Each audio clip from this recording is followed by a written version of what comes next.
continuons le test d'indépendance du qui 2. On a passé les deux premières étapes qui étaient le calcul des effectifs théoriques dans les deux précédentes vidéos. Voilà, donc voilà, vous avez en rouge les effectifs théoriques à côté des effectifs qu'on a observés dans l'échantillon. Et deuxième étape, vérification des conditions d'application du test. On a vu que les conditions d'application du test étaient vérifiées. Troisième étape, on va rentrer dans le vif du sujet. Je vous rappelle que l'idée c'était de voir si la différence entre les nombres en vert et les nombres en rouge n'était pas trop grande. Donc on va mesurer maintenant, il faut la mesurer cette différence, il faut mesurer un indicateur de cette différence. Donc le but de cette troisième étape va être d'arriver à un nombre qui va être l'indicateur de quelle est la différence entre les nombres en vert et les nombres en rouge. Un seul nombre. Et on va s'y prendre de la manière suivante. Voilà, donc l'étape 3, c'est la mesure de l'écart entre ce qu'on a observé et ce à quoi on s'attendait dans l'idéal, le théorique.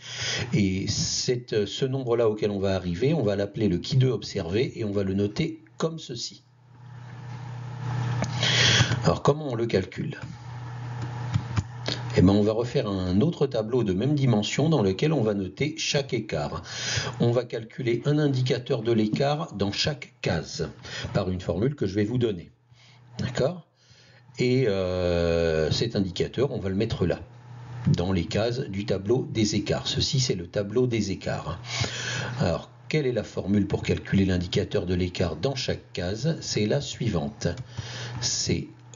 Alors, je la retraduis avec les notations. Vous pouvez faire le parallèle avec les notations qui sont données là et là. C'est donc effectif observé moins effectif théorique, le tout élevé au carré, divisé par l'effectif théorique. Alors, l'explication, c'est que on veut un écart entre l'observé et le théorique, donc c'est bien naturel de les soustraire l'un à l'autre. Alors, on veut que l'ordre de grandeur de cet écart ne dépende pas de si on a des grands nombres ou des petits nombres dans le tableau, donc on normalise en divisant par l'effectif théorique et on met au carré pour obtenir un nombre qui soit bien de l'ordre de grandeur d'un écart. D'accord ? Donc par exemple, je vais calculer l'écart qui va dans cette case-là. C'est l'écart entre 97 et 92,5. Donc OIJ c'est 97 et CIJ c'est 92,5. Je vais donc faire le calcul. 97 moins 92,5 au carré divisé par 92,5. Voilà, c'est donc ce calcul-là et ça fait 0,219. Donc l'écart entre l'observé et le théorique pour cette catégorie-là va se mesurer par le nombre 0,219. C'est pas très parlant ce nombre, mais on va s'en contenter. Et on va faire exactement la même chose dans toutes les autres cases du tableau. Un à un, on va calculer les écarts qui correspondent à chacune des cases du tableau. Alors je vous laisse mettre la vidéo en pause et je vous laisse le faire et ensuite vous comparerez avec mes réponses. Voilà, alors on y va. Donc je ne vais pas les détailler tous, mais au moins pour celui-là, c'est 76 moins 86,2, le tout au carré est divisé par 86,2. Alors pas d'erreur, on divise par le théorique, on ne divise pas par l'observé. Ça nous fait 2,33. Alors j'explique une dernière fois pour celui-là, c'est 99 moins 89,3. Ici, 99 moins 89,3 au carré, divisé par combien? Divisé par le théorique, donc divisé par 89,3, le nombre en rouge. Et ça nous donne 1,046. Et on fait exactement la même chose pour toutes les autres cases du tableau. Et on obtient les nombres suivants, qui sont des valeurs approchées.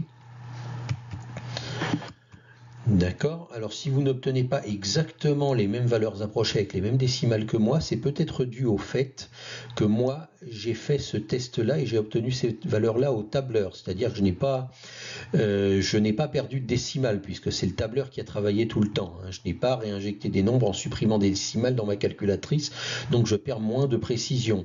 Alors si vous avez des nombres un petit peu différents, c'est peut-être que votre calcul est juste, mais que vous avez perdu plus de précision que moi. D'accord ? Donc on a tous les écarts, et qu'est-ce qu'on fait avec tous les écarts? On va tous les additionner. Et la somme de tous ces écarts, la somme de ces 9 nombres-là, va nous donner ce qu'on appelle le qui 2 observé. Donc le qui 2 observé, c'est la somme de tous les écarts. Et donc quand on additionne ces 9 nombres-là, on obtient environ 7,234.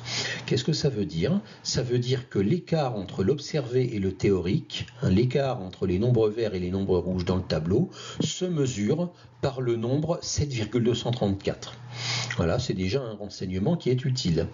Qu'est-ce qu'on va devoir faire par la suite? On va devoir décider si 7,234 c'est trop grand comme écart.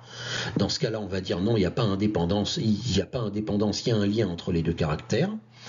Ou alors, est-ce qu'on va considérer que 7,234 c'est un écart raisonnable et qu'on peut considérer que les observés ne sont pas trop loin des théoriques, et on va dire dans ce cas-là qu'il y a indépendance. Donc dans la prochaine vidéo, on va décider si ce 7,234 est un écart trop grand ou si c'est un écart raisonnable.